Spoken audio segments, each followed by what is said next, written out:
Hello, everyone. This is JD Calderon and for Indie Comics Explained. And today I'm talking to Anthony Figaro, another awesome creator, another awesome artist here for the show. So please hit like, hit subscribe, let your friends know, let your family know, let everyone know that this show is bringing you some of the best indie creators out there. So here we go. Here's our man. All right, here we go. Beautiful, beautiful, beautiful. How you doing, Anthony? Your mic. Oh, There yeah. we go. Yeah, no, my wife was running a blend in the background, so I didn't want everybody to hear what she was making me some daiquiris or something like that. Gotcha. How you doing, Anthony Figaro from New Orleans? That's awesome. All right, so Anthony, man, I mean, you recently did. So let's get right into it. So you recently did Godhand. Was Yes, it New sir. Orleans supernatural thriller, right? Yes, And it was. it looks incredible. Now, talk about it, man. Let me know about that book because it sounds like fantastic. Well, thank you, man. I want to say I appreciate you having me on, man. You and I met on a previous show, and you reached out to me, and that was really cool, man. I appreciate that. So God's Hand is a story that takes place in New Orleans. I mean, initially I was challenged by someone to create a story that was not only set in New Orleans, but actually used New Orleans legends and New Orleans characters. So I started to go into it, and for me, everybody knows Marie Laveau, right? So that's one of those things that everyone knows Marie Laveau from coast to coast. Now the other one that we all know down here in New Orleans is called Jean Lafitte. Now, not everybody's familiar with Jean Lafitte, which is weird to me because we born with it our whole lives. So it's kind of like, well, Jean Lafitte, you got streets and parks and everything named after. Well, Jean Lafitte was a pirate, and he fought in the War of 1812, and he fought with Andrew Jackson at the Battle of New Orleans and help America basically beat out the English and reclaim the fort and everything. So and like I said, he had a career.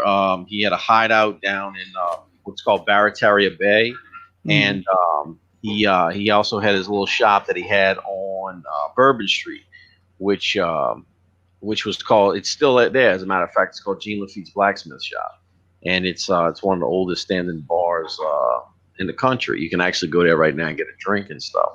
So so this guy, so I took these two characters and I said, okay, well let me go ahead and dive into the supernatural, because New Orleans is, I mean, if you ever been here, or if you just know just by walking around, New Orleans it just bleeds supernatural.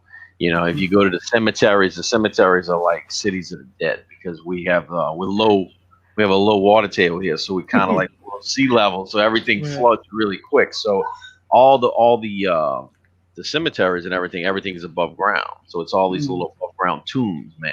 And you walk into these cemeteries and it's just like a city of these little tombs and stuff. So between that and just growing up as a kid, you grow up with it. You constantly just growing up with gree, with voodoo, with spirits, with rougarous, Honey Island swamp monsters, vampire. I mean, like, it's like, it's just a part, you just take it for granted. You're like, yeah, vampire, it's all part of the culture here. And so it was like, well, how do you dive into this? How do you then make and create a vehicle to tell us an interesting story? How do you do that? And so I started to world build, and so it was like, okay, cool. We have all these monsters, we have all this stuff here, but how do we add flavor to this? How do we add a little layer to this?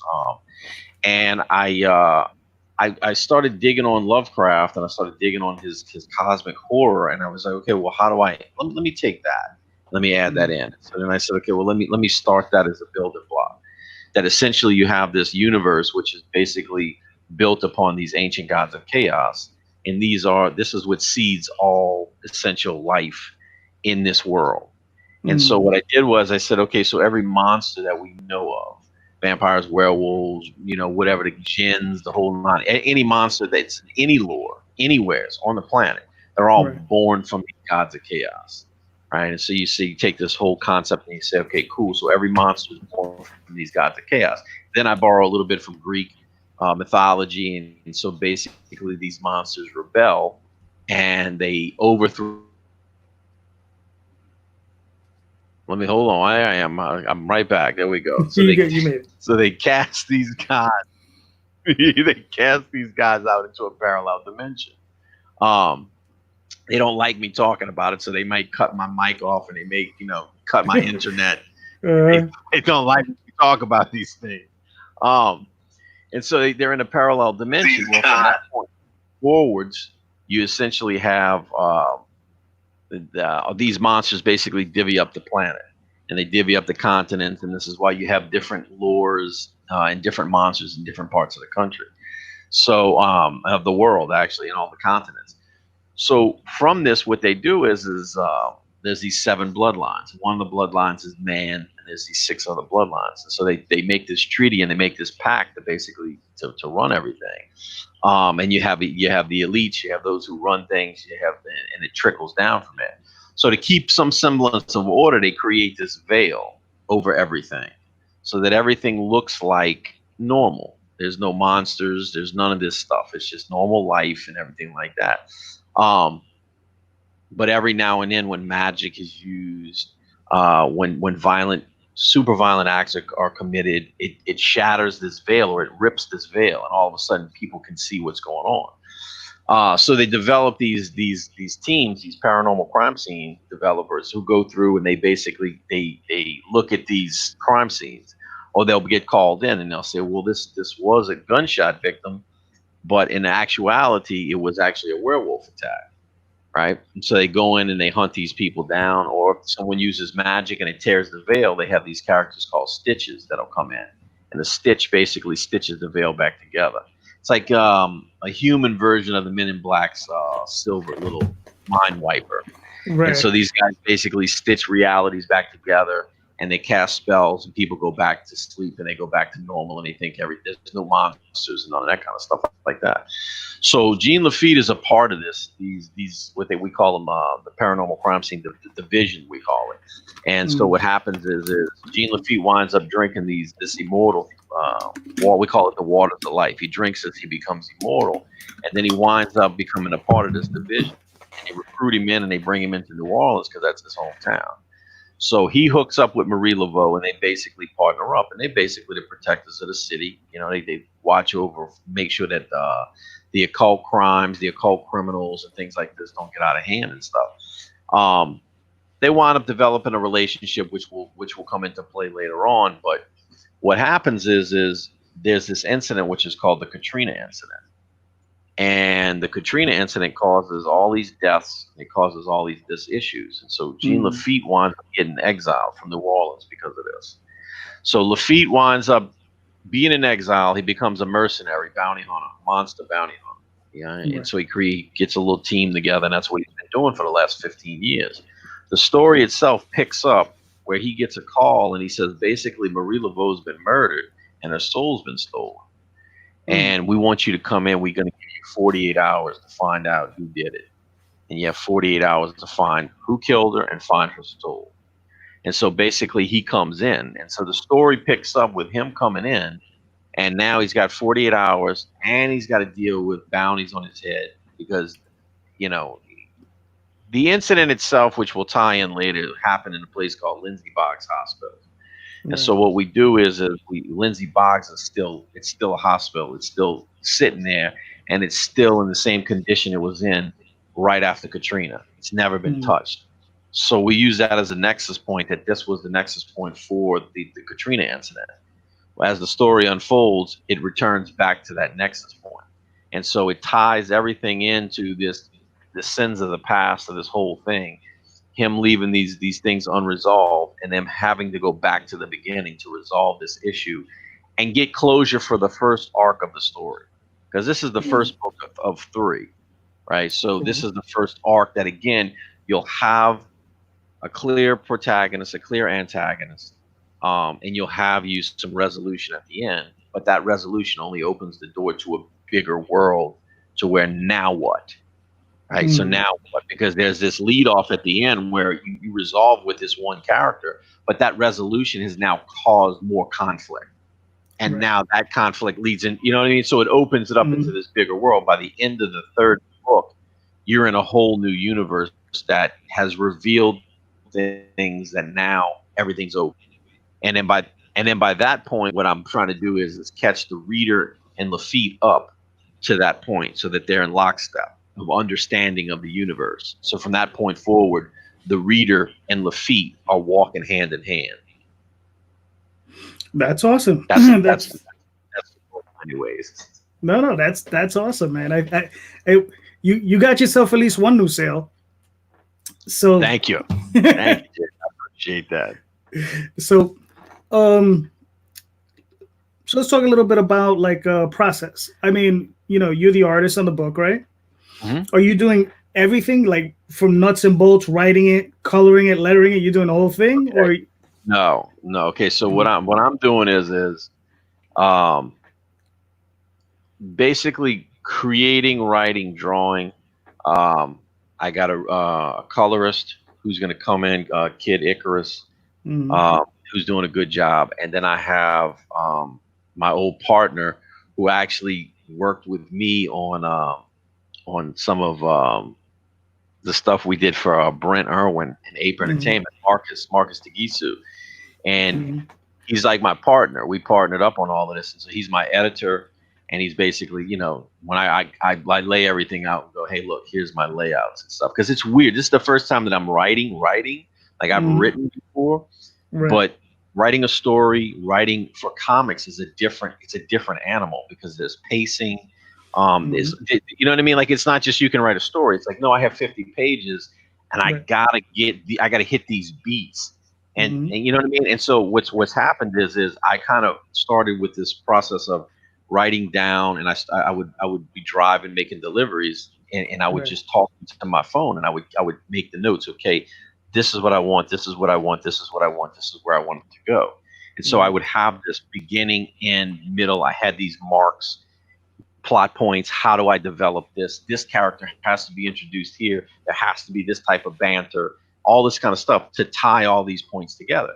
Once I kind of had an idea of that, then basically I'm running this storyboard. So basically I'm writing it in storyboards, because I can draw. So it's like, okay, well, I know on this page, this has to happen. So it's like, okay, cool. How do I make this happen in these panels and make it look really good and make it look really cool? You know what I mean?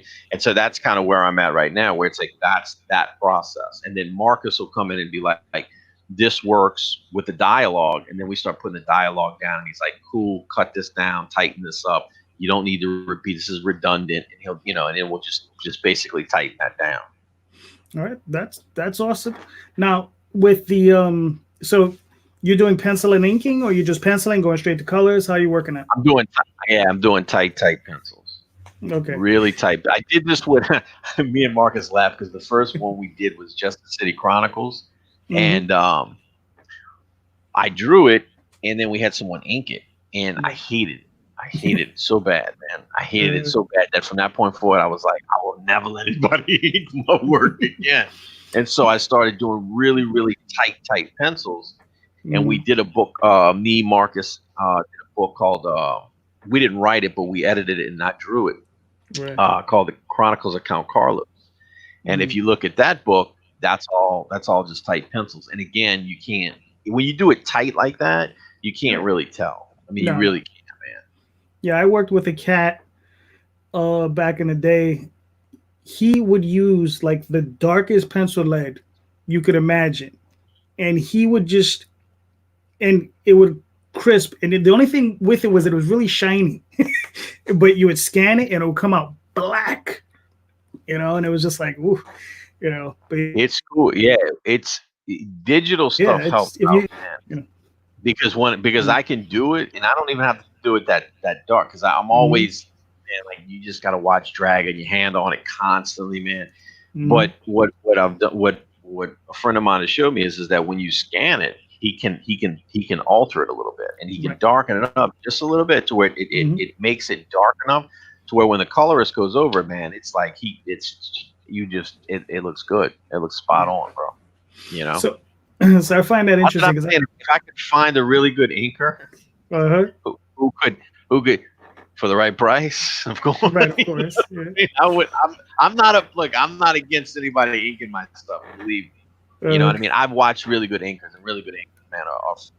I know there's the big joke that inkers are tracists, but tracers, man. No. But I tell you what, if you watch a really good inker, Oh, it's yeah. an art. That's an art. That's an art form, bro. I'll tell I you. hate inking my own stuff, but it's an art form. I'll tell you a story from when I first started. Right. So in my early 20s, I was just starting up my company, Golden Unlimited. This was forever ago. Worked with these two guys. Both of these guys worked at Marvel in DC. I will not mention their names. So one of them penciled something. Okay, fine. I hand it off to the other guy who eventually becomes an inker at both Marvel and DC. I say, here you go. And he takes it, he inks it. He brings it back to me and he says, man, dude, all the and he has this litany of complaints. Just a list. I'm like, damn, dude, really? I looked at it. It looked fine to me. I'm like, I don't know. I saw the pencils. I said, they look great.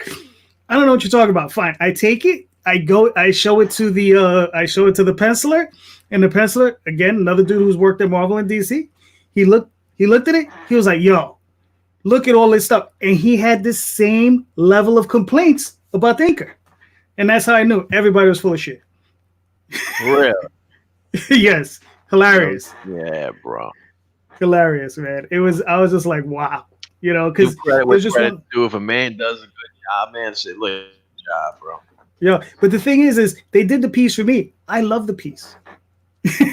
You know what I mean? I loved it. Yep, exactly. All right, back to you. So let's get let's get a little bit into your history, man. So like, you know, when you first started out, and you know, like what? All right, let's go way back. Let's go into the way back machine, because you know, so. When little Anthony was out there checking out the comics, what were the books that like most excited you and said, you know what, this is something I got to get into?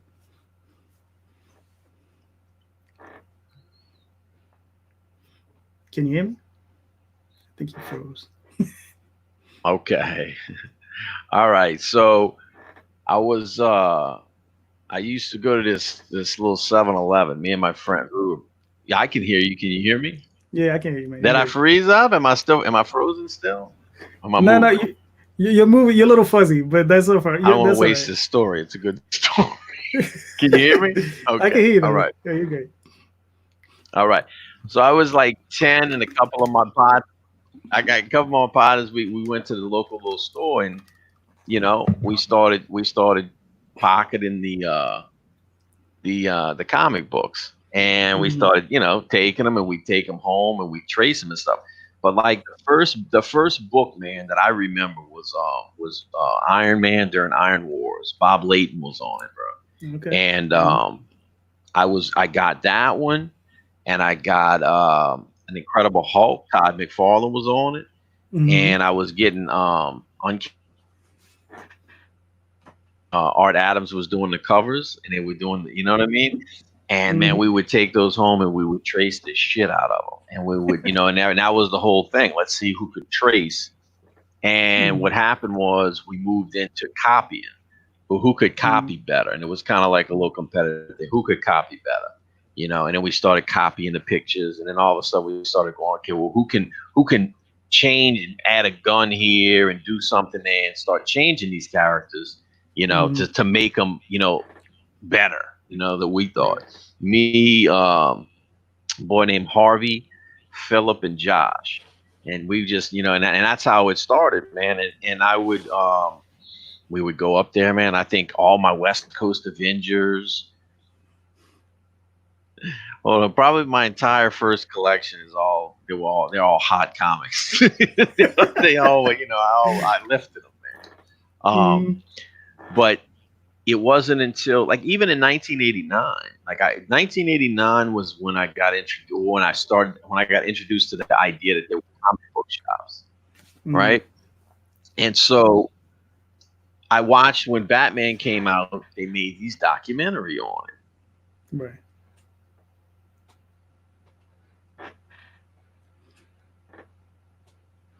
Right. You froze. Never been to a comic book store before, and so what I'm doing is I'm basically watching the videotape that I recorded, and I'm pausing it on these shots that McFarlane had drawn Batman, these Neil Adams Batman.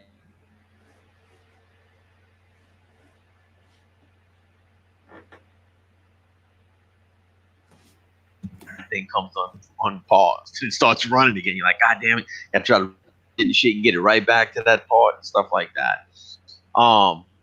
And that's kind of how I got started, man. And it just once I started drawing, and in life, I understood what it is.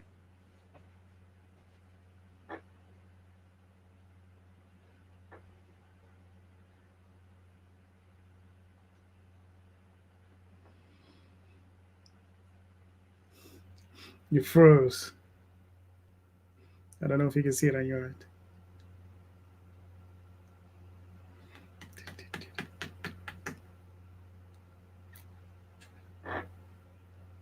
Oh, dropped out.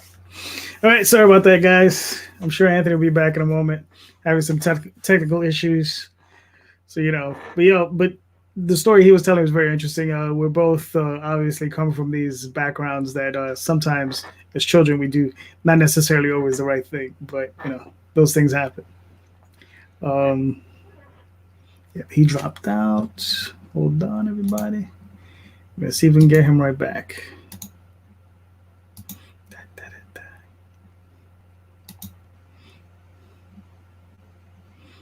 Duke.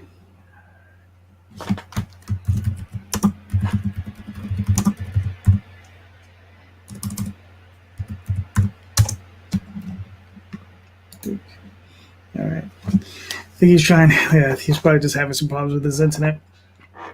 But yeah, man, his book looks incredible, and I mean, Anthony's, just his stuff is it just looks great. So I mean, it's funny because when I first saw it, I was like, what's this all about? And then, okay, here he is. He's back. He's back. Duke, Anthony, you're back. Those ancient gods of destruction are really upset. Seriously, Anyway, so that's how I got into it. I enjoyed it. It brought me to a place, man, where when I was drawing, when I was doing those things, nothing else mattered.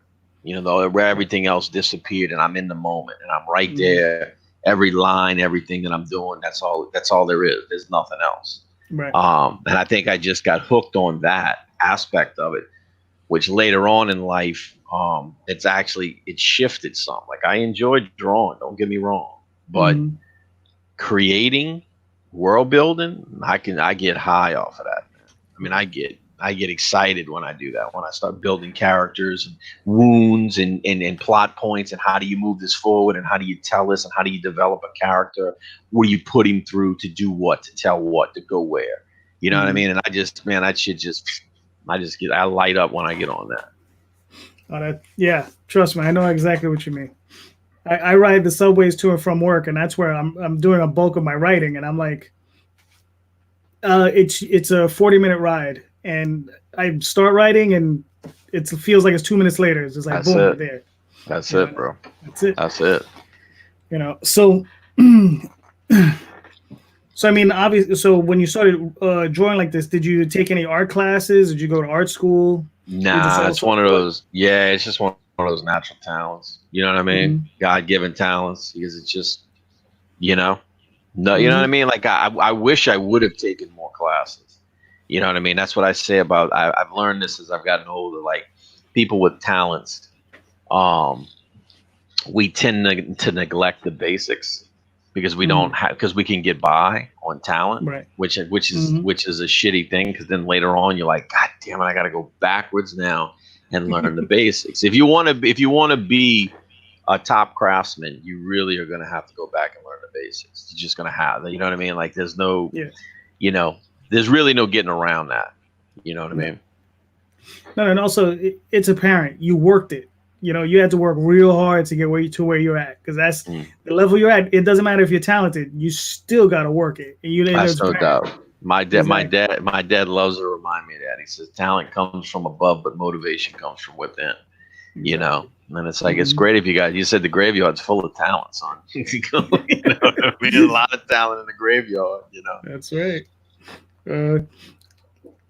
So what was your first published work? Like where did you start off with the indies?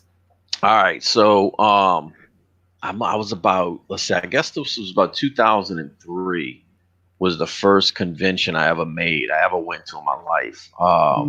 And I went to Chicago, Wizard World Chicago. And this is, like I tell people, this is back when Wizard was Wizard, right? And then, you know, and Marvel and DC used to go, man, and they used to look. I tell people, I was like, this is when they used to have carpet on the floor. I used to go to these conventions and there was carpet and stuff, you know. Yeah. And I went there the first time, man, and I ran into a few people. I ran into Renee Gerlin. She was the editor over at Top Cow at the time, and talked to her a little bit. And I think it was the following year I went back, man, and I ran into a cat, and I can't even remember how the hell we ran into each other. But it might even have been from I know you remember Pencil Jack and Digital Webbing and shit. It might have been from there. Yeah, we was Jack. Up, yeah, man, we was hitting up the message boards and shit. And I don't know, we hooked up, and then he's like, look, I got a book. I want to do this. It's for an omnibus. And I'm like, okay, cool, you know. And it was a black and white. We put it together, and we did it for Ape Entertainment for Brent Irwin. And the following year, I went back to Chicago, and Brent had it set up. We had a booth and everything, and you know, because Brent had the hookups, bro. We used to, he had that. We used to be able to go to the after parties and shit. Man, it was cool. And that was the first one, and it was an Ape Omnibus #2. And we did the book called Tactics of War. Me and Marcus wrote it. I drew it. It was in black and white. And Marcus, man, I think Marcus was just like, man, this thing would look so good in color. And he's like, you know what? We're gonna do it. And so then he got another little dude to do a backup story, which he had me tighten up, and then he put it together. And then we did, I want to say, in 2000, because that was in 2004 and 2005, October of 2005, Justice City Chronicles #1 dropped. And I went through Ape Entertainment, through Diamond, the whole nine, and we actually had issue 2 ready to go. And then Katrina hit in August, right? And then the book was supposed to drop in October, and Katrina was, man, it definitely derailed me. It derailed my all that stuff. It just derailed the shit out of it, and I kind of took a detour for a couple of years. Right. And then tried to do something in 2008, 2009. Me and Marcus wrote together for the first time. We wrote a treatment of it was called Leonidas Rise of the King, because we had wrote our own prequel to 300. And the prequel was basically based upon, we took a lot of history, because I enjoyed taking history and then molding it and giving alternates to how this came about. Use the same markers. You know, this battle happened, that battle happened, that battle happened. But between these battles, we have all this room, because Leonidas was strange, because you didn't have anything on him. You had so we had to find out who was king before that, which was his older brother, and all the battles he fought in. And we figured out, well, then Leonidas fought in all these battles. He had to have, because he was in the Agoge with all the other Spartans. He wasn't royalty. He was in there with them. So he was in all these battles. So we then said, okay, well, let's take this, and how do we do this? And so we wrote this whole thing about how he came to become king, how his relationship with Gorgo came about, you know what I mean? And this whole concept of what is Sparta? What is Sparta? What does it mean to be a Spartan at its core? And man, we had some killer pinups for it and killer promo stuff for it, but I really wasn't in the right headspace at the time.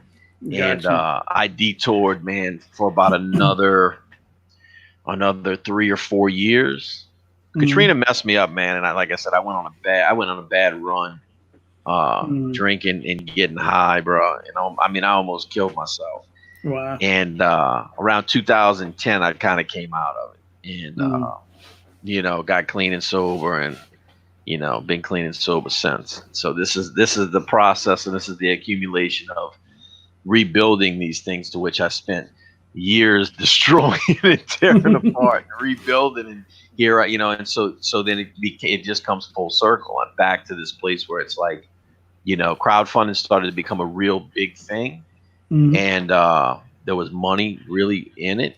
And then I felt like it was these. I make a joke because there's this part in Braveheart where they start this rebellion, and all of a sudden they're like, man, the Highlanders are coming down. They're coming down out of the mountains, and I felt like there's this whole class of creators from the days when, you know, when there was heavy competition, when it was really merit based, and you really had to know your shit, man, to really get in.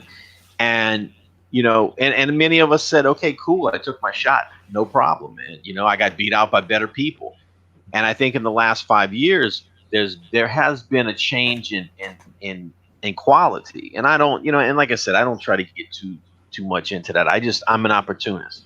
And I'm looking at some of this stuff and I'm like, well, I think I can do that.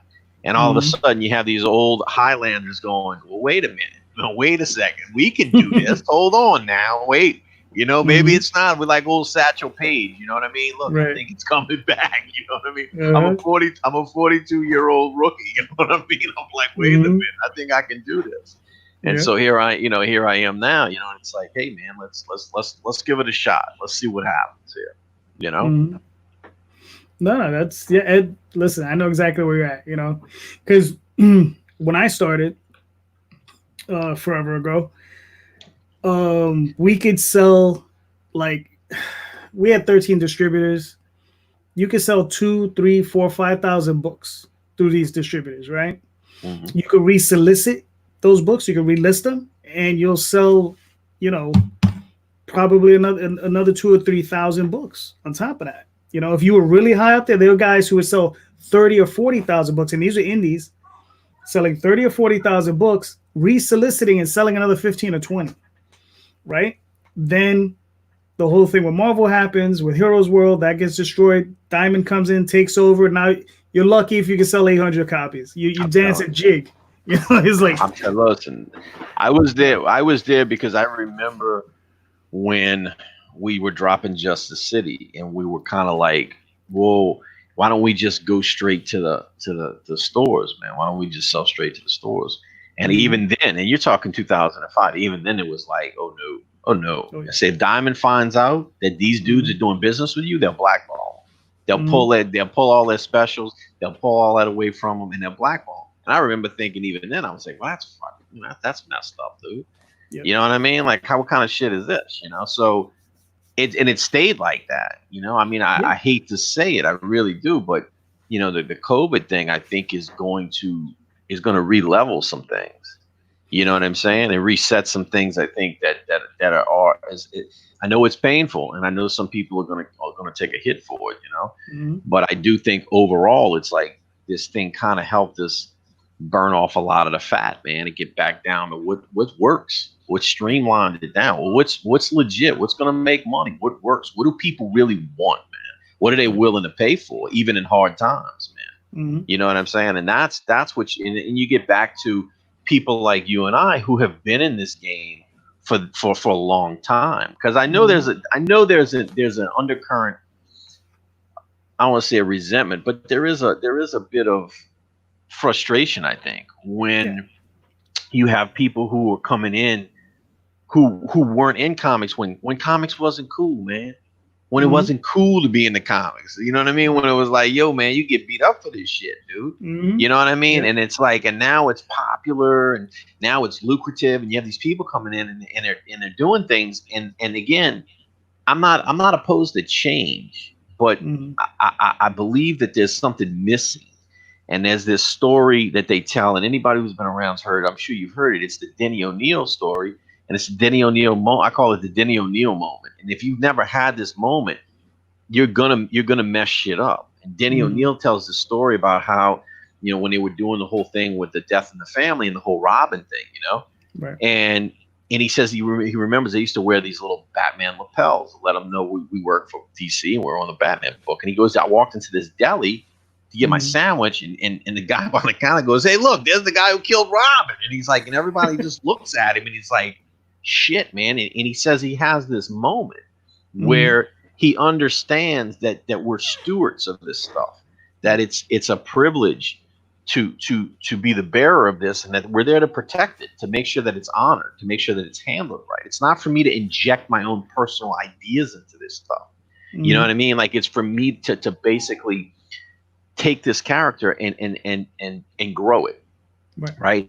And to add to, but in a way that honors what came before. And I think that's missing now, where this, I'm going to add to, even if it shits on what came before. And it's like, then you're missing the point of being a steward. This isn't your personal vehicle to go off and tell your personal story. Right. You know what I mean? If you're shitting on the past and what came before, then you're missing the whole point of this, of legacy. You don't understand legacy. You know what I mean? And I think that's something that's kind of pissed a lot of people off. And like, I'm okay with change, but when you go in at it this way, it's like there's no real respect there. And it doesn't help the fact that most of the people who are doing this were never here in the first place in the beginning. Right. And it's like, you know, and so it's kind of like, you know, you feel a little disrespected. You know what I mean? Yeah, I think by what I see is that, like, a lot of these people, because you see a lot of the writers they bring in, and I have to say, I've seen them. These are the C and D list writers, sometimes B. These companies are bringing in, and these are C and D list writers from prose fiction, and these people have no real interest in comics. They'll tell you, "Oh yeah, I read Doonesbury when I was a kid." You know, I was like, "Really?" It's like, you know, I was like, you know, that's not right. But you're gonna stick them on some whatever book, you know. I love it. No, I looked at this book and you're like, okay, sure, right. Sure you did. Yeah, it says, you know, oh yeah, I read Garfield as a kid. Says you're killing me, you know. But you'd be lucky if you find them who actually read Garfield, bro. You'd be lucky if they actually read Garfield. You know, it says, but you're gonna stick them on the Avengers, you know, or something like that. Yeah, exactly. You know, no, I feel you on that, bro. I think we got an eye on that, man. Yeah, and that's the real issue I have, is there's no history, you know. And the thing is if you have no real interest in it, and your only interest is in a paycheck, I'm like, look, I'm from New York City, and I'll tell you, you want to make money, comics is not the place to be. It says you go to school, you get your degree in business, you take your ass down to Wall Street, and you work your ass off, and you get into one of those firms, and I guarantee you will make money like a monster. You will be a soulless SOB, but you will make money. You'll have money. Exactly. You know, there's a lot of those cats down there. You go down there, they'll tell you. They make, you know, they're working 16-hour days, but they're pulling in $2-3 million a year, you know. But you see those dudes, they party hard and they're crazy, but, you know, there's not much to them other than that, you know. I did that. I never had the money. Yeah, but imagine if you did, though. It wouldn't have been good. It would have been good. Right. I did it a long time ago. I said, if I had money, I said, the first thing I'm doing is I'm booking me some, I'm calling Betty Ford and said, give me a bet, reserve it. I said, my second purchase is I'm purchasing a ticket to Shanghai, China. Want to check out one of them opium dens over there. I'll be back in a year or so, bro. Right. So, you know? Exactly. So yeah, so you know that's what I tell people. So you want to make money, go do something else. Don't be mess with the. That's what I think. I think that's probably what kept people out. You know, but who kept people who wanted to do it in, and kept the hawks out, because there wasn't a lot of money to be. It didn't start until Image rolled in, bro. Yeah. When McFarlane and them did Image, and they were making $1 million books and shit, bro. It altered the landscape. But then you had this whole, you know, once the cinema took off, bro. Once it got into the pop, once it became into the pop, bro, then it was like, look, man. Then it just became a cash grab. You know what I'm saying? Yeah, and the thing is, though, it's reversed now, because I mean, there's not a lot of money in it. If you work at Marvel, these cats are making 40, 50 G's, if even that, if they're lucky. You know, the hiring guys, you know, obviously they're gonna make way more. But low-end editorial, low-end, you know, the low-end writers or whatever, they're not making much.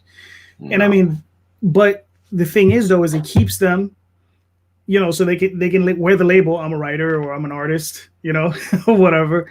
And, they, I don't know, I guess it just gives them some form of cred that they feel proud of. But I don't know, man. I don't jive with it. I'm in the same, I'm in the same boat as you, man. I mean, that's why I'm doing what I'm doing now. Mm-hmm. It was sad. It was sad. I mean, let me tell you something, man. I did, I felt sad. I want to say maybe 2 years ago. It was 2 years ago, year and a half, man. For the first time in my life, man, I was like, you know what, man, I don't even want to work no more. Like, I don't, you know what I mean? Like, and that's after 4. I mean, it was about 10, so it's like 30 years. You know what I mean? It's like a 30-year dream. You just like, I don't even want to do this. I don't even want to do. I don't care to do it anymore, man. Mm-hmm. Where it's going, what they're doing with it, it's like you weeded out the stewards, man. Right. You know what I mean? And you've turned it into this thing. It's like, I don't even, whatever. You know what? I'm gonna go make my own IPs. Yep. And the stories that I wanted to tell here, I'm just gonna tell them here now. Mm-hmm. With my own stuff, and that's what I'm gonna focus on. So yeah. Listen. I had an opportunity in the '90s to probably just move in and work professionally, because I worked professionally for like 2 or 3 years in the '90s, and I discovered I hate pitching. I don't like pitching. I really don't. I hear you. I hate phone calls asking for money. Well, that too. But I hate pitching. I hate pitching projects and people. So I was just like, you know what? No, went out, got a regular job. I'm happy. Do my own thing. But all right. So let's see. Hold on. Okay, I thought you froze. Kind of. I know, right? So I mean, so where do you see yourself going from so you've already made the step you're at. Like, how far are you before you get to, like, you're done with the project and shipping to moving on to the next step? Well, look, I'm pretty sure by the end of August, we should be having books shipping out and product shipping out. Nice. That's really what we're shooting for, is the end of August.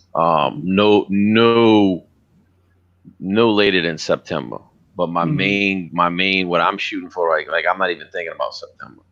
My main thing is I want to have someone, even if I have to hand deliver it, to get a book by August 31st, right? Even if it's on August 31st at 11:59, I'd like to put the book in somebody's hand. You know what I mean? That's the phase right now that I'm in right now. It's the production phase, getting that ready to roll. Cool. Now, how long between this project and the next one? Like, so I plan on rolling. Yeah, I mean, once the fulfillment's done, then I just plan on rolling straight in. You know what I mean? Like now Marcus is gonna drop Justice City Chronicles. We're either gonna call it the definitive edition, the Redux, or something like this, where he's tightening up Tactics of War, which was an omnibus in Justice City 1. But then the second issue, which we had done but never colored, never finished, he's having that colored reworked. He's going to rework the dialogue in it, and we're going to release it. And then we have character bio. I think it's going to be like a 50-page book. So we're going to release that, I think, in July. And so that'll come out. Now, after that, we don't know. We don't know. It depends, man. If Justice City Chronicles hits good, right, and there's a taste for it, then me and him may partner back up with him doing the writing duties, me doing the drawing duties on another Justice City. Because both of us have. Seriously, man, both of us have about a piece, close to 6 or 7 IPs a piece. Which are all over, man. I got them from all over the place. Which ultimately, let me see if I can lay this out. So, depending on how Justice City hits, how God's Hand hits, right, will depend on what comes next. Ideally, what I would like to do is spend the next year and turn out at least 3 projects in the next year. From that, what I'd like to do is I do like what some people are doing. I'd like to, because like I told you, I want to move into the George Lucas role, right? Where it's like I am the creator, I'd say, look, man, I got this story. It's about this samurai. He makes a deal with the devil. Pop, pop, pop, pop, pop. Look, this is what I want it to look like. Here's the beats I want it to hit. This is a revenge story. This is about what happens when you go into revenge and how basically you think that your identity is tied to what your honor and this, that, and the other. It's burned away. You think it's in this, but actually, what it's about is the things that you do in life, how you treat people, how you act, how you go. This is your true identity. All right, so this is the basic concept. Boom, I want this to happen in Japan. Okay, cool. You draw it, you write it. Go ahead. You know what I mean? And be able to just sit in that position and crank out IPs that way, and basically be able to have people write and draw for me, and just play the Lucas role and go, look, I want you to write this. I want you to put your voice on this. Just make sure you hit these marks, and move into that role. You know what I mean? Because I can't keep up with myself. My artwork, I can't keep up with it. Right. You know what I'm saying? So, and I'm okay with that. I really am. I've come into this place where I'm like, I'm okay if I'm not drawing, man. I really am. I really enjoy the creating aspect of it. I really do. So ideally, I'd like to move into that role where it's like, okay, I'm basically cranking out IPs, and I have enough backing to be able to put a good writer on it, and put a good artist on it, and really put good products out there. So then I'm putting out, 2 to 3 products, almost at the same time. Where this one I created, this one maybe I wrote, and this one I worked on where I wrote and drew. You know what I'm saying? Type of stuff. That's what I ideally like to do. Gotcha. I mean, that sounds awesome. I mean, it's not gonna be easy, but yeah, I've never is. It never is. Yeah. That's the fun part. Exactly. But once you get it there, though, that's gonna be exciting. All right, cool. I mean, so we've been at this for about 40-something minutes, so we're coming to a close. But I still got some questions for you. Cool. All right. So my first question is, I ask this everybody: is there anything you wanted me to ask you that I didn't ask you? Not that I can think of. I mean, nothing that's not inappropriate, or nothing that's probably that could be aired. I have I have a terribly inappropriate sense of humor, man. and sometimes I just keep my mouth shut because I'm like, look, just don't say that. Don't just, just, okay, it's all good, because So I try to keep it PG-13ish, No, I got you. I play a game. It's called the Shut Up game, right? Sometimes you just have to, and I'm the one playing it. Terrible at it. I'm terrible at it. I'm horrible at it, bro. Yeah, no. I mean, not really, bro. I mean, you know what I mean? Like, I mean, as far as, the basics of, where I come from, where my inspirations come from, just, I mean, it's, I think you hit everything. All right, cool. Yeah, man. I have to say, man, I love the fact that you're bringing in like that local culture, into it. Because I got a buddy, and I sometimes break his chops over it because he's from Queens. We're all from New York, right? But we have Queens, we have Brooklyn, we have Manhattan. Yeah. Right? I'm from Manhattan, so I shit on him, and but he's from Queens, and he loves the history of Queens, and he's always putting in his books. And I'm like, what is this crap? Nobody gives 2 shits about Queens. I just like to break his chops over. Yeah, that's right. But it is awesome. I find it fascinating. All these weird and crazy facts it comes up It's with. good. Yeah, it is, man. And it's amazing. Look, man, it's to me, I mean, you can make anything you want, because I got a couple of stories of the same thing that are set in these future worlds or things like this that are so that they don't need to be connected to anything. Right. But if you can tell a story, specifically if you're using real characters, you know what I'm saying? Like if you're using any type of real characters, or you want some real connection, when we did the Leonidas thing, when I'm doing Marie Laveau and Jean Lafitte, you start tying real shit in and start going, here's the explanation of why that's like that. I know the history and this, that, and the other, but here's the history underneath that of why it appears this way. And you link that and sync that up with actual facts and histories and stuff, man, that's a pretty picture, man.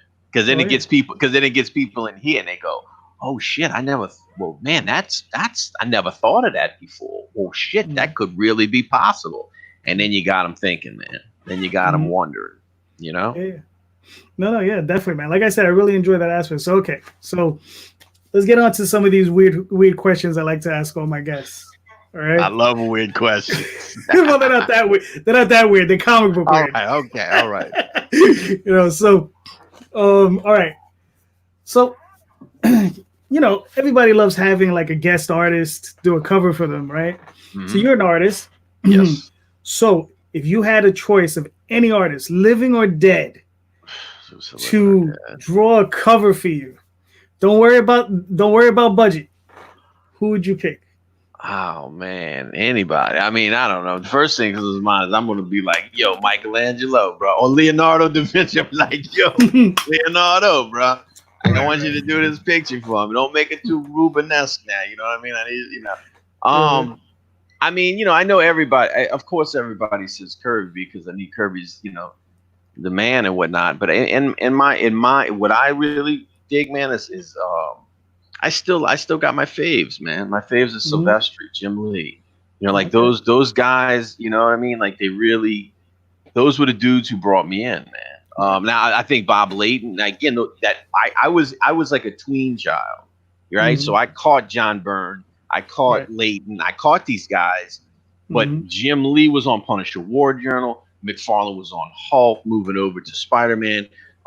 You had Silvestri, who was on Fall of the Mutants, so it was on X-Men. So it was like I was catching this stuff, you know what I mean? And then you had the Liefeld come in, and so it was like that's what I grew up on. I think the original Frank Miller from the Wolverine miniseries, great looking book, dude. Great looking book. That was another one. It's like those Chris Claremont, Alan Davis, like man. There's an X-Men Annual 11. All right, to me, this is one of my favorite X-Men stories of all time, and it's about they go into the Citadel, and there's this character called the Horde, and he sends them in there to get this crystal, and the Citadel is alive, and it shows them their greatest desires, and they get absorbed into the Citadel. And at the very end, it's between Storm and Wolverine goes to get this crystal, and the Horde rips his heart out. But when he rips his heart out, the blood hits the crystal and reforms Wolverine into this celestial god. And he has this moment where he's like, you know what? I could make it all the way I want to make it. I could make the world with honor and duty and all these things. And he goes, I'm talking like a god, only I ain't. He goes, I don't like when people are mucking around with my head, and I don't want to do this with anybody else. So he just basically sets everything back to normal. And at the very end, the X-Men, they all wake up from the dream, and they're like, man, was this a dream?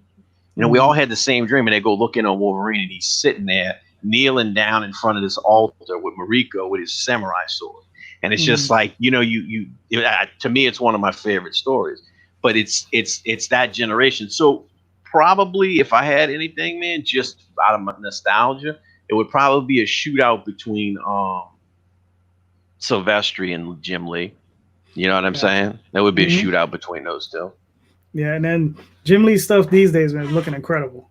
Dude, I appreciate. Let me tell you something. Jim is one of those dudes. I seen him do it. He did it when he put out Deathstroke, and he totally altered his style and tried something totally different. And he did a lot of white ink and a lot of these broad. You know what I mean? Yep. And I've seen him do that over time, where he started to get into hatching way more. Where right now, man, he's like killing it on the hatching, bro. You know what I'm saying? But as far as hatching goes, Silvestri, he was the original with that hatching, bro. That boy was hatching way back in the day, man. So it would be between them two boys for sure. All right, cool. Now I've already heard that you have a mild disdain for the big companies. But I'm gonna answer this question anyway. If for some reason they were to call you up, you got the golden ticket, and they called you up, and they say, Anthony, listen, any book, any character from any company, doesn't matter which one, it'd be Marvel, DC, Dark Horse, doesn't matter. Pick from wherever. It could even be manga. And they gave you the choice. They said, pick it, which one you want, whatever you want to do, Dream books. My dream from when a kid's always been Wolverine. I've always wanted to do an issue of Wolverine. That's my dream from when I was a kid. You know what I mean? That's what I had to kind of give up on. At that point when I made my decision to go the route I went. And you know, it is what it is. You know what I mean? But if I had my choice, like that's my childhood dream, man. You know, I'm sure there's better characters and better books and everything like that. But my personal, that yeah, I would want to take that character. All right, cool. Wolverine's a good character, man. Ain't nobody, you know, can't sleep on that character. That old, like I said, that old 4-issue miniseries by Frank Miller and Claremont. That's to me that's the heart of the character, and I like the flawedness of the character. I like that. You know what I mean? Especially being from New Orleans, he smoked cigarettes, he drank, he fought. I'm like, wow, this guy could be from New Orleans, man. You know, reminds me of my dad over here. You know what I mean? There you go. All right. Now, guys, I got a few more questions for you. Now, these are like these weird comparatives I like to ask people. All right. All right. Like we'll start with the softball. Godzilla or Gamera? Godzilla. Okay. Captain America or Batman?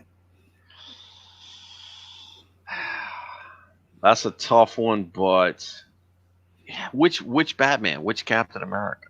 It's up to you. Well, wait a minute. Hold on now. I mean, if that, you know, it depends. It depends. I don't know. I mean, I got into Cap later on. You know, as I got older and understood what the character was. I think was it Brian Hitch? Who was the one who did the Ultimates? Yeah, it was Brian Hitch and Mark Miller and those guys. He shifted. Yeah, they shifted Captain America into Soldier, and because prior to that, you remember he was like, I didn't kill anybody, and as a kid, you never thought like, weren't you a soldier in World War II, Brody? Like, you never think that. You just like, yeah, okay, he doesn't kill people. But later on, they were like, well, nah, but dude's a soldier. He fought against Nazis and shit, so he probably killed people. And so when they brought him into that, where it's like, nah, it's not my preferred thing, but I will blow you away. I think it shifted the character, and I don't think it altered anything. I don't think it made him any less of a symbol than what he was. The Batman character, again, you know, I loved the way they played him on Justice League and Justice League Unlimited on the animated series. I thought, man, that was, you know, that was really, you get to see, you know, Batman. So I'm gonna say Batman. I'll go with Batman. Okay, I'll go with Batman. Cool. I like Batman longer than I've liked Captain America. Gotcha. Okay, cool. Frazetta or Boris? Frazetta, hands down. That's not even. That's not even. I know. It's really unfair. I know. It's really. It's yeah. I know. It's you know. All right. So I'll ask you a tougher one. Byrne or Perez? Byrne.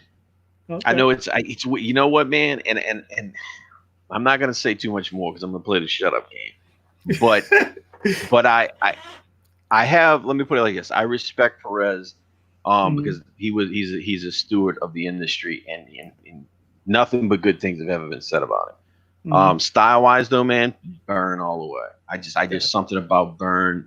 And maybe it has to do with Byrne being the precursor to Jim Lee. Byrne had played a huge role in Jim Lee and stuff. And and I'm gonna tell you something. He's never said this, but I can show you some side by sides. I want to say Frazetta played a big role in Silvestri, man, because there's some things I could show you off camera where you look at this and it's like, yo, man, I could really, especially some of that hatching stuff, and I'm like, yo, man, like I could see some serious Silvestri in it. So, yeah, Frazetta, Byrne, those are my guys. All right, Wally Wood or Al Williamson?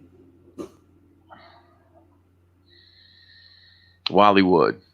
Okay, that's just Tim Vigil or Richard Corbin?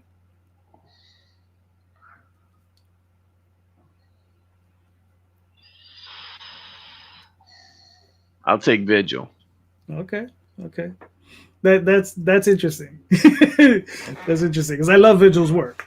You know, I'll ask you a couple more of these and we'll wrap it up. Lord of the Rings or Star Wars? Man, that's a tough one. Star Wars. Wait, here we go. Which set? Which three are you talking about, man? Which three now? You pick your pick your own. I was there to see the original one, so I know which one. I hear you. I would say Star. I mean, I Star Wars, man. Okay. You know what I mean? Because it's hard because because as you get older, okay, so one predates the other story wise, but actual seeing it, you know what I mean? It's like, well, here's this. I saw Star Wars first, and it was a big thing. And again, nothing to take away from Lord of the Rings, but Star Wars, I'm attached to it. I got nostalgia to it. Mm-hmm. Kirby or Ditko? I guess I'm gonna have to go with Kirby. Okay. You know what I mean? I'm gonna go with Kirby. I mean, Kirby's. I mean, don't get me wrong. It's one of those things where it's like it's not really. It's preferences, man. You know what I mean? But Kirby's like, I mean, this dude. I mean, he is the grandfather of most of what we do. You know what I'm saying? They didn't call him Jack King Kirby for nothing. That's what I'm saying. Mm-hmm. All right. So we'll wrap it up there. Well, hold on. No, let's not wrap it up there. Anthony, please let everybody know where they can see your stuff, where they can reach you, buy your books, etc. Let's see if the God of Destruction will let me finish this off. All right. So you can go to Indiegogo right now. God's Hand is the book. It's still in demand. You can still get on board with that and pre-order your copies now. You can find me at www.kiddestructo.com on my website, but you can also find me on Twitter, Facebook, Instagram, Tumblr, LinkedIn. You can type in either Kid Destructo or Anthony Figaro, and I'll pop up. And you can send me a message, say how you doing, tell me how good I look. I take all forms of flattery and whatnot, All right, cool. So, all right. So there we go, everybody. We're all done for the night. Thank you, Anthony. This was awesome. JD, I appreciate you having me on, brother. Hey, listen, man, I appreciate you coming. So please like, subscribe, share out the video, and I'll be talking to all you guys soon. Have a good one, guys.